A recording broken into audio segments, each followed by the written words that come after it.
Yeah, you guys, Rick Beato, the godfather of music talk on YouTube, made a video about things that should every bassist master. Here are my thoughts about it. Stay tuned.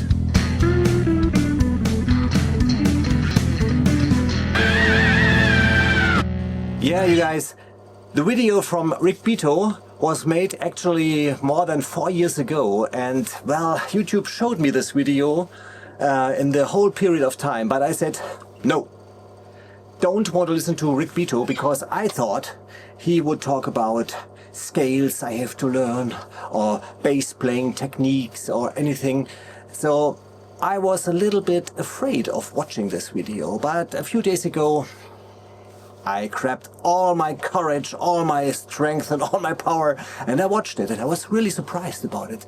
And yeah, so let's watch this video together, and I got my bass with me, and I bet you watch YouTube videos while practicing bass guitar too. Don't you? Come on. So let's have a look at Rick Beato. Is it Beato or is it Beato? I don't know. Great guy. Subscribe to his channel. Hey everybody, I'm Rick Beato, and today's Everything Music. We're going to talk about 5 tips to improve your bass playing. It's really anybody from beginner to advanced this applies to. You guys see me play guitar and keyboards a lot in my videos, but I was actually a bass player before any of that, and my undergraduate degree is in bass.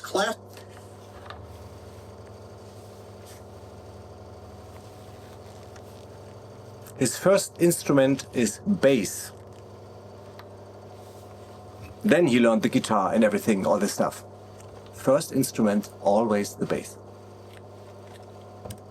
Bass. That's what I played from the time I was a kid all the way through my undergraduate degree. Tip number 1, sometimes the best thing to do is to lay out on the bass. Yeah, I think we all know what he's talking about, and as you know, I like AC/DC music and I like Cliff Williams, and he also drops in and out sometimes. Think of Rock and Roll Train, for example.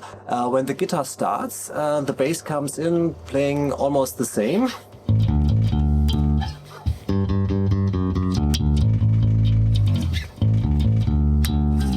But then he's out again. And this makes it so huge when the bass comes in, and you miss a lot when the bass is out. So I think we all know what Rick is talking about, and we all already do so when we're playing in a band. Tip number 2, don't just play the root. You have the 3rd and the 5th of your chord that are also great notes for the bass. One thing to note, if you have the 3rd in your melody and you're playing the 3rd in the bass, it weakens the melody. Make sure if your singer is singing the 3rd that you're not playing the 3rd on the bass, right? You don't want to have that doubled 3rd in the chord. It really weakens the sound of that voicing. What is he really talking about?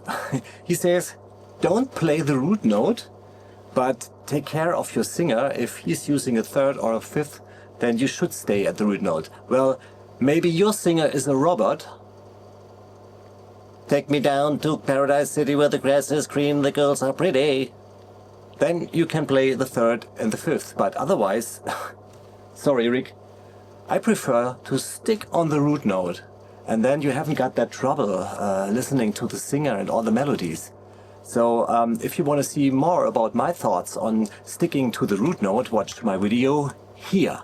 Tip number 3 is, it's just as important where you play, meaning between here and here, as it is whether you play with fingers or a pick. So I totally agree. So I think to learn such a lesson, it's great to have an old P-bass. I mean, the very old P-bass, like Sting, I don't know, the one of the first with that single coil pickup in the middle. And on this bass, it's hard to keep a constant tone, because every time you move your hand a little bit left or right, the tone changes extremely. But I think if you are not a beginner in playing, you already know that if you are playing here, It sounds completely different than playing here. And, well, I actually do not like playing with a pick, but Rick is totally right when he says that sometimes a song needs a pick. So I think this is something a bassist really should master, and he's right, and I know what I have to learn. Tip number 4, learn the tools in your toolbox for bass tone, meaning your DI sound, your amp sound, compression, EQ points, all really important. The top end of the bass, or the area of the bass EQ-wise where it speaks, one of the areas is about 1.56K, right in that range. And that's really high. I almost didn't believe that before. 2K at the top end. That's where your top end, your brightness of your bass is. You also have an area around 800 hertz where the bass will also speak. That's your mid-range point. Then down low, you'll get your bass extension, 60 hertz, 50 hertz, like that gives you that really big foundation. But there's another spot around 300 hertz that will enable you to hear your instrument, your bass, on very small speakers, like your phone, your iPhone, your Android, whatever. So, and I'm very thankful about this tip, because nowadays people listen to music on their phones. So these 300 hertz are that important. If you did some recordings so far, you already know that you have to listen to your music on different kinds of speakers and everything, and especially on your phone. The other way to begin to hear your bass when it's getting lost in a mix or on small speakers is by adding distortion to it. Think of my rule: more distortion is always better than less. Or something like this. Tip number 5, your pocket is the most important thing about your playing, meaning where do you play in relation to the groove? I always found that bass players that would play slightly behind the kick drum would make the low end sound huge. I would always listen to sessions and be like, man, bass sounds huge in this. Why is that? It always would be that the bass would be slightly behind. Ever thought of why is AC/DC that groovy? It's because of the bass playing a little behind, and also the drums are a little behind. So that makes the groove. Especially in rock music, it's very important to play a little bit behind.